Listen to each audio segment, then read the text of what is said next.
모든 것의 시작은 사진 한 장이었습니다. 국방부 가장 깊은 곳, 숨막히는 정적만이 감도는 비밀 회의실. 테이블 위, 그 사진은 단순한 증거가 아니었습니다. 그것은 선전포고였습니다. 보랏빛으로 멍든 청년의 얼굴, 부러진 갈비뼈가 드러난 상반신. 그것은 단순한 죽음이 아니었습니다. 대한민국을 향한 명백한 모욕이었습니다. 문제는 시신의 발견 장소가 캄보디아의 시아누쿠빌이라는 사실이었습니다. 그곳은 도시의 탈을 쓴 무법지대, 법 위에 군림하는 중국인 보이스피싱 범죄 조직의 왕국이었습니다. 현지 경찰은 이미 그들의 돈의 목줄이 채워진 지 오래였고 공권력은 사실상 사망 선고를 받은 것이나 마찬가지였습니다. 그 누구도 손쓸 수 없는 절망의 도시 한복판에서 대한민국의 국민이 찢겨나간 것입니다. 아직 그곳에는 감금된 한국인이 수십 명이 더 있습니다. 그날 오후 대한민국은 분노로 폭발했습니다. 뉴스는 단 한 가지 질문만을 던지고 있었죠. 정부는 어디 있는가? 왜 침묵하는가? 국민의 목소리는 하나의 거대한 함성이 되었습니다. 군대를 보내라. 당장 우리 국민을 구해내라. 청와대 앞은 절규하는 부모들의 눈물로 채워졌고 소셜미디어는 국민을 지켜라 해시태그로 불타올랐습니다. 하지만 국가는 귀를 막고 있었습니다. 그리고 마침내 돌아온 대답. 그것은 희망을 베어버리는 칼날이었습니다. 해외 영토 내 무력 개입은 국제법 위반 소지가 있습니다. 단 한 문장. 그 차가운 문장이 모든 것을 끝내버렸습니다. 정치적 부담, 국제사회의 시선. 그것은 모두 변명이었습니다. 사실상 우리는 아무것도 할 수 없다는 항복선언이었죠. 국민은 절망했고 군은 무력감에 휩싸였습니다. 바로 그때였습니다. 회의실의 문이 소리 없이 열렸습니다. 군복이 아닌 검은 정장을 입은 남자. 계급도 소속도 없는 그의 눈빛만이 모든 것을 말하고 있었습니다. 그는 국방부 정보사령부, 우리가 존재하지 않는 부대라 부르는 HID의 운용 담당관이었습니다. 그는 말없이 USB 하나를 테이블 위에 던졌습니다. 내부 제보자가 목숨을 걸고 빼낸 비공식 자료입니다. 그 한마디에 모든 시선이 집중되었습니다. 합참작전부 대령이 침묵을 깼습니다. 이걸로 무엇을 할 수 있지? 그의 목소리엔 체념이 섞여 있었죠. HID 요원이 대답했습니다. 그의 목소리는 강철 같았습니다. 우리는 명령을 기다리지 않습니다. 생명을 구하러 갑니다. 회의실의 공기가 얼어붙었습니다. 이것은 전쟁 행위가 될 수 있었습니다. 하지만 모두가 알고 있었죠. 정부가 멈춘 곳에서 정보사는 움직인다는 것을. 마침내 합참 대령이 결단을 내렸습니다. 좋소. 이 회의는 없었던 것이다. 그 USB도 존재하지 않아. 사람들이 모두 떠나고 방 안에 남은 것은 오직 저와 작은 USB 하나. 저는 그것을 손에 쥐었습니다. 심장이 미친 듯이 뛰기 시작했습니다. 공식은 죽었다. 하지만 우리는 이제 시작이다. 그날 밤 저는 과거의 전우들에게 단 한 줄의 암호문을 전송했습니다. 작전명 시아누쿠빌 귀환. 목표 국가가 버린 이름을 되찾는다. 이제 필요한 것은 말이 아니었습니다. 오직 실행뿐이었죠. 암호를 전송하자 어둠 속에서 이름들이 응답해왔습니다. 가람, 태준, 진우, 승민. 한때 국가를 위해 모든 것을 바쳤지만 지금은 기록에서조차 지워진 자들. 그들은 저의 피를 나눈 형제이자 HID 국이었습니다. 저는 그들에게 단 한마디만 전했습니다. 이번 임무는 비공식이다. 그들은 망설임 없이 대답했습니다. 상관없습니다. 누군가는 가야만 합니다.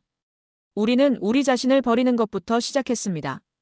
군번과 계급장이 새겨진 군복, 국가가 지급한 모든 장비를 벗어던졌습니다. 우리는 이제 군인이 아니었습니다. 우리는 유령이었습니다. 시중에서 구한 민수용 무기와 장비로 배낭을 채웠습니다. 우리의 목표는 단 하나, 국가가 외면한 국민의 이름을 되찾아오는 것이었습니다.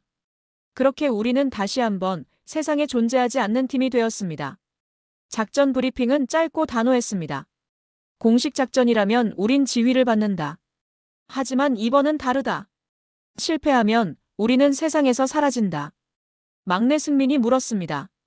그의 눈빛이 흔들리고 있었죠. 탄피는 어떻게 합니까? 저는 그의 눈을 똑바로 바라보며 대답했습니다. 탄피는 강물이 삼킬 것이다. 하지만 이름은 우리가 새길 것이다. 그 누구도 웃지 않았습니다.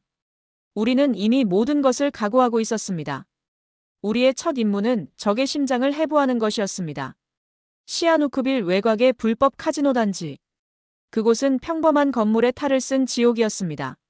20명의 한국인이 그 안에서 감금된 채 신음하고 있었죠. 위성, 드론, 내부 제보.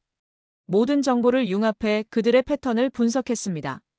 교대 시간 3시 15분, 흡연 7분, 엘리베이터 정지 11초. 그들의 습관이 바로 우리의 침투로였습니다. 그들의 가장 강력한 무기가 이제 우리의 칼이 될 것이었습니다. 태준이의 목소리는 확신에 차 있었습니다. 습관은 그들의 요새지만 동시에 갈라진 틈입니다. 저는 고개를 끄덕였습니다. 그렇다. 우리는 정해진 규칙을 부수기 위해 존재하는 자들이다. 그 시각에도 외교부는 앵무새처럼 같은 말만 반복하고 있었죠. 공식 경로로 해결 중.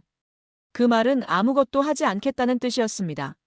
하지만 우리는 이미 움직이고 있었습니다. 하수구, 엘리베이터, 외벽. 세계의 침투로 72시간의 시뮬레이션. 오차는 존재하지 않았습니다. 우리는 통신 암호까지 새로 만들었습니다. 규칙은 창문, 교란은 비라고 부르기로 했습니다. 창문은 3시 15분에 열린다. 비는 그 직후 내린다. 모든 준비가 끝난 순간 본부에서 마지막 무전이 도착했습니다. 내부 승인 완료. 48시간 후 투입. 성공해도 우리는 존재하지 않는다. 그것은 명령이자 저주였습니다. 작전 D-1. 우리는 관광객의 얼굴을 하고 푸놈펜에 스며들었습니다. 여행 가방 깊숙한 곳, 차가운 금속 장비들이 숨쉬고 있었죠. 국가는 우리에게 길을 열어주지 않았습니다. 그래서 우리는 우리만의 길을 만들었습니다. 본부의 마지막 메시지는 단호했습니다. 공식 지시는 없다. 그러나 실패는 용납되지 않는다. 그것이 바로 HID 방식의 명령이었습니다. 우리는 그 무게를 짊어지고 어둠 속으로 걸어 들어갔습니다. 23시 15분. 경비들이 담배 연기를 내뿜는 바로 그 순간 작전은 시작되었습니다. 건물에 스프링클러가 미친 듯이 물을 쏟아냈고 화재 경보가 지옥의 비명처럼 울려 퍼졌습니다. 모든 경비가 1층으로 달려내려가는 혼란의 시간. 우리는 그들의 습관을 역이용해 건물의 심장부로 파고들었습니다. 나와 승민은 하수구로, 태준과 진우는 각각 3층과 5층으로. 15분. 단 15분 안에 모든 것을 끝내야 했습니다. 이 작전은 기록되지 않을 것입니다. 실패하면 우리는 버려지겠죠. 하지만 성공한다면 12개의 이름이 조국으로 돌아옵니다. 23시 40분. 경보가 울리고 혼돈이 건물을 집어삼키는 순간 HID의 그림자들이 움직였습니다. 우리는 국가가 보낸 정식 군대가 아니었습니다. 하지만 그날 밤 대한민국이 보낸 유일한 희망이었습니다. 진입은 완벽했습니다. 지하 3층, 5층. 각 팀이 동시에 인지를 확보하기 시작했습니다. 대상 확보, 이상무. 무전기를 타고 흐르는 속삭임에 안도의 한숨을 내쉬던 바로 그 순간. 5층에서 비명이 터져나왔습니다. 협조자가 배신했다. 교전 중. 심장이 얼어붙었습니다. 지원은 없었습니다. 우리는 처음부터 혼자였습니다. 선택의 시간은 짧았습니다. 모든 조는 탈출을 계속한다. 나는 복귀한다. 그것은 명령이 아닌 제 자신의 결심이었습니다. 국가가 절대 허락하지 않을 행동이었죠. 옥상 브리지에서 총성이 밤의 정적을 찢었습니다. 팀원 셋이 위태롭게 버티고 있었고 5명의 적이 그들을 향해 불을 뿜고 있었습니다. 탄피가 빗발치고 죽음의 불꽃이 어둠 속에서 번쩍였습니다. 망설일 시간은 없었습니다. 성광탄을 뽑아 적의 심장부로 던졌습니다. 세상을 집어삼킬 듯한 섬광과 폭음. 그 찰나의 순간 어둠을 향해 5발을 쏘았습니다. 모두 명중. 연기 속에서 진우가 저를 보며 피식 웃었습니다. 팀장님, 존재하지 않는 지원 잘 받았습니다. 저는 짧게 대답했습니다. 국가는 이 총성을 모르겠지만 국민은 듣게 될 것이다. 우리는 남은 인질들을 확보하고 다시 어둠 속으로 뛰어내렸습니다. 새벽 1시 10분, 강변의 보트가 우리를 기다리고 있었습니다. 물 위로 올라온 인질들은 울지 않았습니다.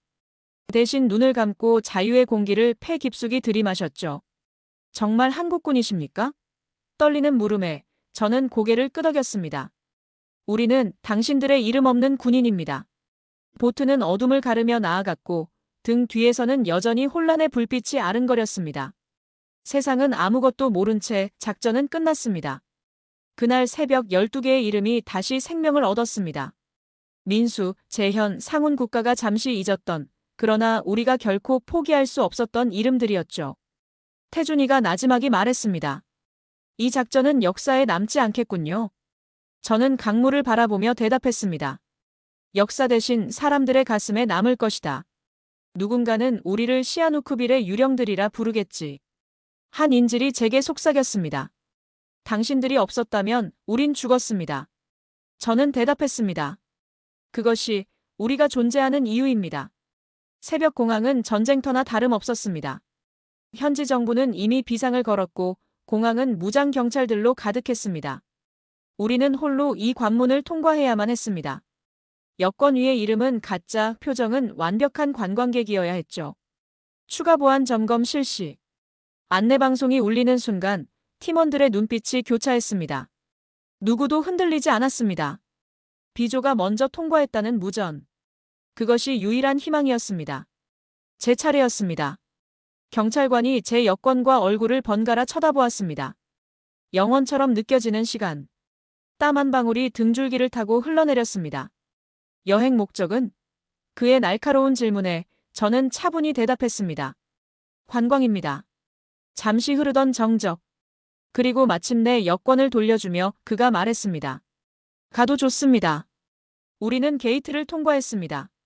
하지만 진짜 전쟁은 이제부터 시작이었습니다. 비행기 탑승까지 남은 시간 단 30분. 저는 차가운 타일이 온몸의 열기를 빼앗는 공항 화장실 칸막이 안으로 몸을 숨겼습니다. 심장은 갈비뼈를 부술듯이 뛰었지만 손끝은 얼음장처럼 차가웠죠. 가방 속에는 이 모든 판을 뒤엎을 폭탄이 잠들어 있었습니다. 단순한 USB가 아니었습니다. 그것은 한 국가의 썩어빠진 영혼이자 수많은 희생자들의 비명이 담긴 디지털 관이었습니다. 코드명 ECHO.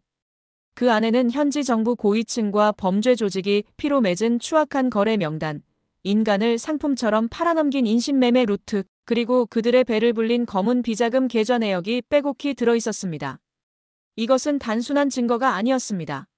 세상을 향한 고발장이자 정의를 향한 마지막 방아쇠였습니다. 저는 떨리는 손으로 노트북을 열었습니다. 어두운 화장실 안에서 켜지는 스크린의 불빛이 마치 저를 심판하는 조명처럼 느껴졌네요. 이것은 군인의 임무가 아니었습니다.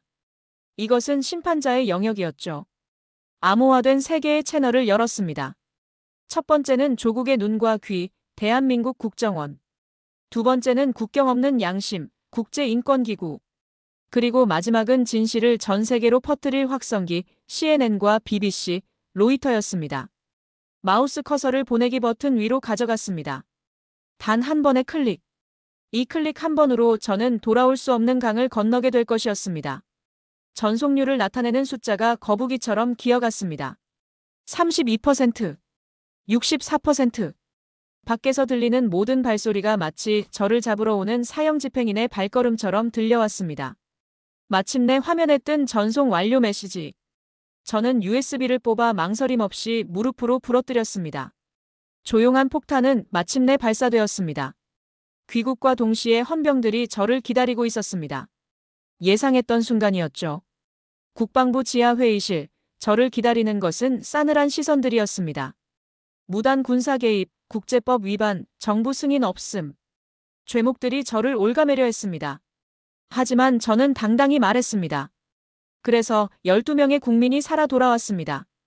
그 순간 국정원 간부가 노트북을 돌렸습니다. 화면에는 전 세계 언론의 헤드라인이 떠 있었습니다. 한국정보사, 국제범죄 네트워크 폭로. 세상이 우리를 영웅이라 부르기 시작했습니다. 청와대 호출. 대통령은 단 한 가지만 물었습니다. 왜 그랬나? 저는 숨을 골랐습니다. 그리고 제 인생을 건 대답을 했습니다. 명령은 없었지만 책임은 있었습니다. 대통령은 한참 동안 저를 바라보았습니다. 그리고 마침내 입을 열었습니다. 오늘부로 그 작전은 국가의 정식 승인을 받은 것으로 하지. 그 말 한마디. 불법은 정의가 되었고 침묵은 역사가 되었습니다. 공식이 마침내 정의를 따라온 순간이었습니다. 국회는 하나의 목소리로 움직였습니다. 해외 억류 국민 긴급 구출법. 외교가 멈추면 국방이 움직인다. 국민의 생명을 위해 국가가 모든 것을 책임진다. 여야 없는 만장일치, 청문회에 선 어머니의 눈물. 국회 전광판에 뜬 가결이라는 두 글자는 단순한 법안 통과가 아니었습니다. 그것은 우리가 흘린 피와 땀에 대한 국가의 대답이었습니다. 우리의 그림자가 대한민국의 법이 되었습니다. 다시 찾은 한강. 팀원들과 나란히 섰습니다. 태준이가 물었습니다. 후회하십니까? 저는 고개를 저었습니다. 단 한 번도. 그날 오후 민수와 그의 어머니가 우리를 찾아왔습니다. 어머니는 제 손을 붙잡고 오열했습니다. 제 아들을 구해주셔서 감사합니다. 저는 대답했습니다. 우리가 되찾은 것은 단 하나의 이름입니다. 바로 대한민국 국민이라는 이름입니다. 저녁 노을 속에서 훈장이 차갑게 빛났습니다. 탄피는 강물이 가져갔지만 이름은 우리가 되찾았습니다. 외교가 멈추는 곳에서 우리는 언제나 다시 시작할 것입니다. 이 영상을 보신 여러분의 생각은 어떠셨나요? 국가의 공식적인 명령은 멈췄지만 국민을 지키려는 군인의 양심은 결코 멈추지 않았습니다. 저는 이번 사건이 단순히 하나의 구출 작전으로 끝나지 않는다고 생각합니다. 이것은 전 세계를 향한 대한민국의 조용하지만 가장 강력한 메시지였습니다. 대한민국의 국민은 세계 어디에 있든 국가는 결코 포기하지 않는다는 것을 설령 그것이 법의 경계를 넘어서는 일일지라도 생명의 가치를 최우선으로 한다는 것을 증명한 사건이었죠. 공식 기록에는 남지 않을 시아누크빌의 유령들. 하지만 그들의 보이지 않는 헌신이야말로 대한민국의 가장 강력한 힘이 아닐까요? 오늘 이야기에 대한 여러분의 생각을 댓글로 남겨주세요. 여러분의 한마디가 저희에게는 큰 힘이 됩니다. 구독과 좋아요도 잊지 말고 부탁드립니다.